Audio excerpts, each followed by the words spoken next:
నమస్తే welcome to కేమా news right Telangana రాష్ట్రంలో కురుస్తున్నటువంటి భారీ వర్షాల నేపథ్యంలో అధికార కాంగ్రెస్ పార్టీ పట్టించుకోకపోయినా ప్రతిపక్షంలో ఉన్న ప్రజానేతగా పేరు పొందిన బీఆర్ఎస్ అధినేత కేసీఆర్ మాత్రం పూర్తిగా బీఆర్ఎస్ పార్టీ నేతలందరికీ కూడా ఇన్స్ట్రక్షన్ ఇవ్వడం జరిగింది. ఏందయ్యా అంటే భారీ వర్షాల వల్ల వరదలతో రాష్ట్ర ప్రజలు ఇబ్బందులు పడతా ఉన్నారు. దీని నేపథ్యంలో ఆవేదన వ్యక్తం చేస్తూ అధినేత కేసీఆర్ ఇన్స్ట్రక్షన్ ఇవ్వడం జరిగింది. ఏదైతే వరద ప్రభావిత ప్రాంతాలు ఉన్నాయో, ఏవైతే వర్ష ప్రభావిత ప్రాంతాలు ఉన్నాయో ఆ ప్రాంతాల్లోని బీఆర్ఎస్ నేతలతో కేసీఆర్ మాట్లాడడం జరిగింది. దాంతో పాటుగా బీఆర్ఎస్ పార్టీ వర్కింగ్ ప్రెసిడెంట్గా ఉన్నటువంటి కేటీఆర్ ఆదేశాల మేరకు ఇచ్చినటువంటి ఇన్స్ట్రక్షన్స్తో రాష్ట్ర వ్యాప్తంగా వరద ప్రభావిత ప్రాంతాల్లో ఉన్నటువంటి ప్రజలందరినీ సురక్షిత ప్రాంతాలకు మీ వంతు సహకారాన్ని మీరు అందించండి.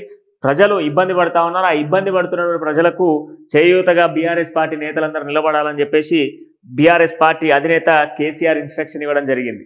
పూర్తి స్థాయిలో కూడా వరద విభత్సంతో నిన్న మెదక్, కామారెడ్డి, అదేవిధంగా మనం చూసుకుంటే సిరిసిల్ల, సిద్దిపేట ఈ ప్రాంతాలన్నీ కూడా నీట మునిగిన సిచ్యువేషన్స్ ఉన్నాయి. బీభత్సమైనటువంటి వర్షపాతం నమోదైంది.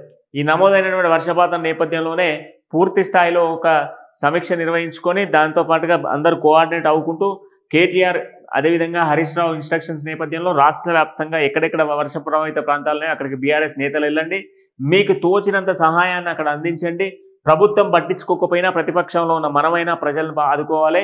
ప్రజలకు ఏ విధమైనటువంటి సహకారాలు కావాలన్నా అందించే ప్రయత్నం చేయండి అని చెప్పేసి కేసీఆర్ పూర్తి స్థాయిగా వాళ్ళకి ఇన్స్ట్రక్షన్స్ ఇవ్వడం జరిగింది. ఇప్పటికే ప్రజాక్షేత్రంలోకి చాలా మంది బీఆర్ఎస్ నాయకులు వెళ్ళింది. కొద్దిసేపటి క్రితమే కేటీఆర్ కూడా వెళ్ళింది. అంతకుముందే మెదక్ ఇప్పటికే హరీష్ రావు చేరుకున్న సిచ్యువేషన్స్ ఉన్నాయి. సిరిసిల్లకు కూడా ఆల్మోస్ట్ కేటీఆర్ చేరుకున్నాడు. అక్కడక్కడ బీఆర్ఎస్ నేతలంతా కూడా ఈ వరద ప్రభావిత ప్రాంతాలకు సంబంధించినటువంటి ప్రజలతో సమీక్షా సమావేశాలు నిర్వహిస్తూ ఉన్నారు. అక్కడికి వెళ్ళి ప్రజలతో వాళ్ళ అవసరాలను, దాంతోపాటుగా వాళ్ళకి సంబంధించిన సమస్యలను కూడా తెలుసుకునే ప్రయత్నం చేస్తూ ఉన్నారు.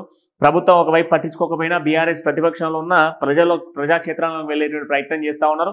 ఇక దాంతోపాటుగా తెలంగాణ రాష్ట్ర ప్రజలకు మరొక ముఖ్య గమనిక, రాబోయేటువంటి మరొక 2 రోజుల పాటు కూడా వర్షాలు ఈ విధంగానే ఉండబోతా ఉన్నాయి. ప్రజలంతా కూడా అప్రమత్తంగా ఉండండి, సురక్షిత ప్రాంతాల్లో ఉండే ప్రయత్నం చేయండి. వినాయక మండపాలలో నిద్రపోయేటువంటి వాళ్ళు, మండపాల దగ్గర ఉండేటువంటి తగు జాగ్రత్తలు తీసుకోండి.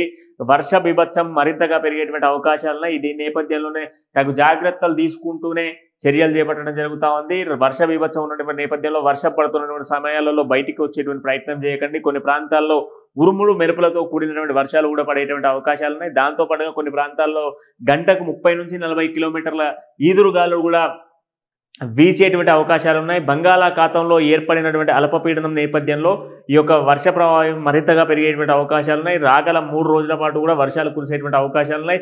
రైతాంగం కూడా వ్యవసాయ క్షేత్రాలకు వెళ్ళేటువంటి వాళ్ళు తగు జాగ్రత్తలు తీసుకోండి. ఎందుకంటే నిన్న మనం చూస్తూ ఉన్నాం, నిన్న ఈరోజు చాలా ప్రాంతాలలో చాలామంది రైతులు చిక్కుకొని ఉన్నారు. నీళ్లలో చిక్కుకపోయినటువంటి సిచ్యువేషన్స్ కూడా ఉన్నాయి. కనుక వ్యవసాయ క్షేత్రాలకు వెళ్ళేటువంటి వాళ్ళు వాగులు వంకలు దాటేటువంటి సందర్భంలో జాగ్రత్తలు తీసుకోండి. వాగులు వంకలు పొంగి పొరుగుతున్నటువంటి నేపథ్యంలో వాహనాలను తరలించేటువంటి ప్రయత్నం చేయకుండా తగు జాగ్రత్తలు తీసుకొని ముందుకు వెళ్ళండి.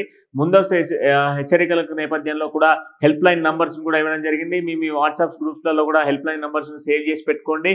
ఏదైనా అత్యవసర సహకారాల కోసం వెంటనే పోలీసులను కూడా సంప్రదించవచ్చు. పోలీసులతో పాటుగా ఉన్నత అధికారులను కూడా సంప్రదించేటువంటి ఫెసిలిటీలు కల్పించడం జరిగింది.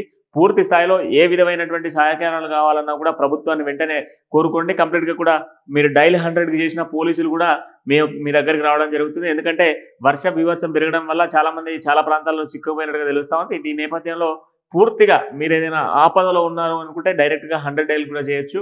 ఎందుకంటే సురక్షితంగా ఉంటే, ప్రాణాలతో ఉంటే ఏదైనా చేయగలుగుతాం. కనుక పోలీసులకు కూడా మీరు సంప్రదించండి, తప్పేం లేదు. వాళ్ళు కూడా మన కోసం ఎప్పటికీ ఫ్రెండ్లీ పోలీసులానే ఉన్నారు కనుక వాళ్ళు కూడా మనకు సహకారాలు అందిస్తారు. సో కంప్లీట్గా తెలంగాణ రాష్ట్ర వ్యాప్తంగా మరొక 3 రోజుల పాటు వర్షాలు బాగా కొట్టబోతా ఉన్నాయి. జాగ్రత్తగా ఉండండి.